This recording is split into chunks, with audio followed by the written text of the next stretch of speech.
In this video, we're going to be covering adding and subtracting rational expressions. This will be one of the more technical topics that we cover in our first unit because we just got a lot going on in these. We'll be doing a lot of factoring.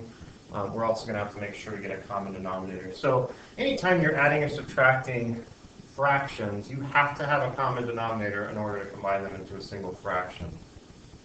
So the first thing we're going to do is get a common denominator. We'll talk about how to do that in just a moment. We'll note that if we're subtracting, we do need to distribute the negative into our numerator, make sure that that negative is being applied to the numerator properly. Once we've got the common denominator and we've taken care of the negatives, we'll go ahead and combine like terms in the numerators and turn it into one big fraction. The common denominator will stay as the denominator of that big fraction. Finally, we're going to take that numerator of our new big fraction. We're going to distribute or FOIL if we need to. We need to combine like terms and then factor that as much as possible to see if there's anything that might reduce with one of the factors in our denominator. So how do we get a common denominator? We're going to start the problem by factoring all the denominators completely. We'll leave the numerators alone at the beginning of the problem. We'll just factor the denominators. And then we need to make sure that all the denominators match. So basically, we're going to go through each one. We're going to look at the factors that exist in that denominator, compare it to the factors that are in the other denominators in the problem. And if you see a factor that's missing from one of your denominators, you're going to have to put that factor in. And the way we do that is we multiply it to both the bottom and the top of the fraction. I use an analogy for greedy little sugar-crazed kids when we're getting a common denominator, and I'll show that in our first example here. Okay, so our first example, we are subtracting two fractions. Our first goal is going to be to get a common denominator. I'm going to start this problem out by rewriting it, giving myself a little bit more space to work with here. So I've got 5n over 4n minus, I've got n plus 1. Over n plus 5.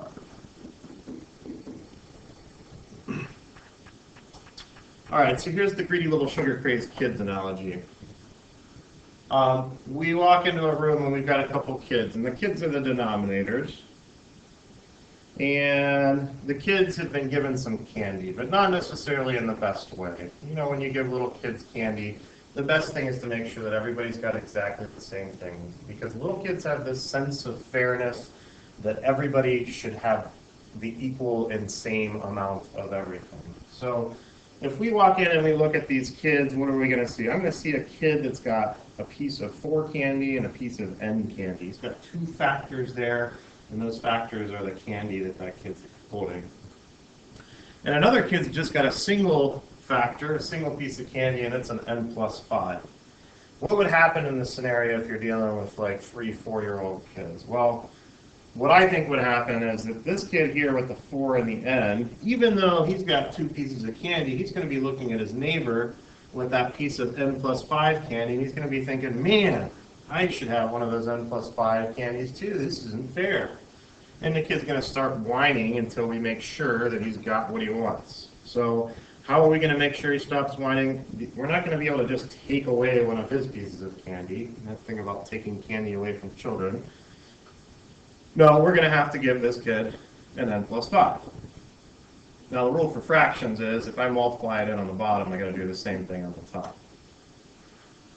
Now my other little kid is really going to be crying his head off at this point because he's left with only 1 piece of candy. His buddy's got one of those too, but then his buddy's also got 2 other different pieces of candy, a 4 and an n.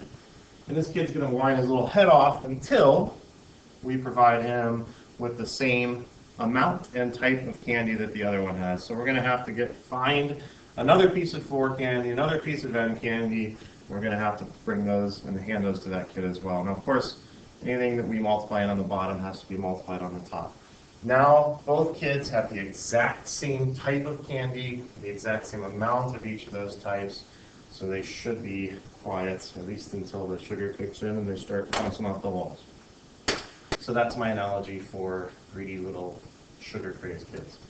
All right, so we've got our common denominator now. Both fractions have the exact same denominator. It's time to combine them into a single fraction with that common denominator.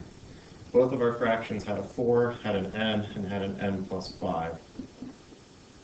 We're going to take our numerators and just bring them together on the top of this fraction. This is 5n times n plus 5 minus 4n times n plus 1. Okay, so I've gone ahead and applied that minus to the 4n. Now, we're not done here because we want to try and cancel. We cannot cancel the n plus 5 with the n plus 5, or the 4 with the 4, or the n with the n, because those are not factors of the top. So what we need to actually do is kind of unfactor the pieces of the top that are already factored. We're going to need to distribute. And then we're going to have to put everything together into one polynomial and try and factor that and see if anything will cancel. So my next step, I will be distributing that 5n and the negative 4n. That's going to give me a 5n squared plus 25n. We're going to have a negative 4n squared minus 4n also. Still over our common denominator, 4n and plus 5. All right, let's go ahead and combine like terms on the top. 5n squared minus 4n squared is going to leave us with 1n squared. We get a 25n minus 4n, that's going to leave us with 21n. On the bottom, we've got a 4n and an n plus 5. Now that top will factor. We can pull a GCF out. Let's pull that n out in front. That'll leave us with n plus 21. On the bottom, same denominator.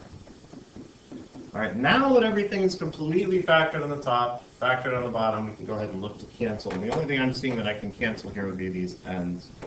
We'll cancel those out to get our final answer, n plus 21 over 4 times n plus 5. And you can go ahead, once everything's done, you can just leave everything factored at the end.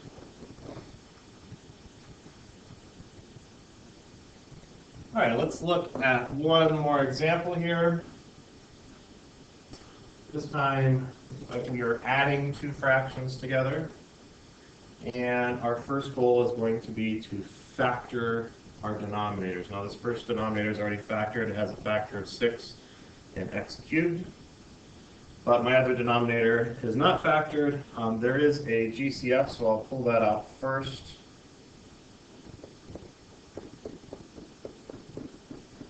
And the trinomial there should factor further.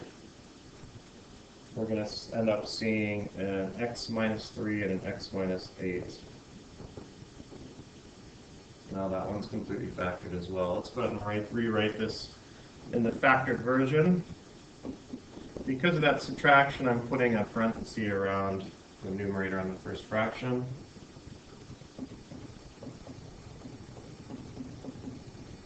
And leave a little bit of space here.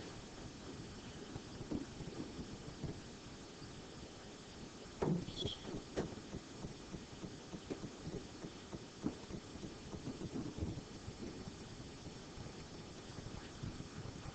Okay, now it's time to play the greedy little kids game. So let's look at our first denominator. I've got a 2, I got an x minus 3, and I got an x minus 8. Now what I might do, I'm looking at that 2, and I'm looking at the 6 over here. This 6, actually, we can break that up and call that 2 times 3.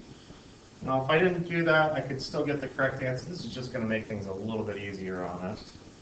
So let's go ahead and do that. So when I'm looking at this first denominator, I see that it has a 2. And I know that the other denominator also has a 2, so we're looking good there. We also got an x minus 3, we got an x minus 8. What this denominator does not have, it does not have a 3, and it does not have an x cubed.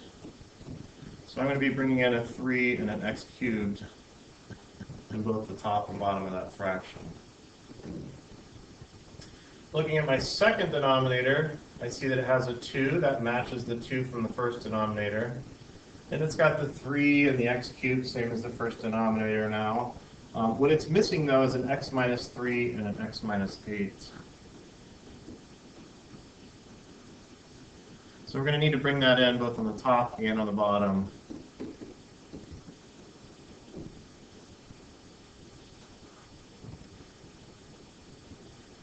All right, so just doing a quick scan of my two denominators. Both of them have the exact same factors, so we can go ahead and rewrite this problem over a single denominator. Let's group everything together here. I've got a 2, I've got a 3, I've got an x cubed, I've got an x minus 3, and an x minus 8.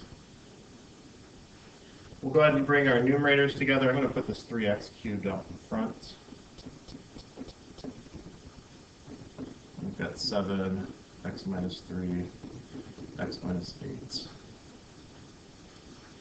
Okay, now we can't do any canceling until we get the top completely factored, and right now it's split into 2 terms. So what we're going to need to do is distribute and FOIL, and then combine like terms, and then look to see if we can factor. Nothing guaranteed there, but we got to check and try. So I'm going to go ahead and distribute here. That's going to give me 3x to the 4th minus 6x cubed. I'm going to FOIL here first, so I'm going to leave the 7 up in front and go ahead and FOIL that out. That'll give us x squared minus 11x plus 24. And I actually cheated a little bit when I did that. I looked up here because that's where the x minus 3 and the x minus 8 came from. All right, and that's all still over our same denominator.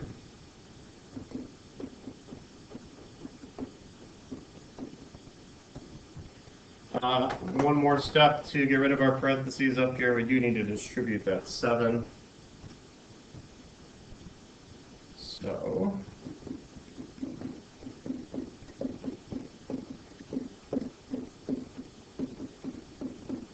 and 24 times 7 off the top of my head. 168.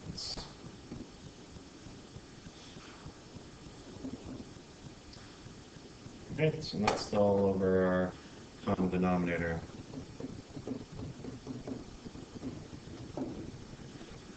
Okay, let's combine some like terms here, and, well, let's not, because there are no like terms to combine here. So, can we factor that? This is a 4th degree polynomial, and at this point, that's not something that we're capable of factoring. So this has been taken as far as it possibly can be, and that's going to be our final answer. And that's kind of a mess, but that's how it goes sometimes. If you looked up the answer to this problem and the solutions, you would probably see this written as a 6 rather than a 2 times 3. The rest of it should match. For more examples on adding and subtracting rational expressions, see the extra notes videos.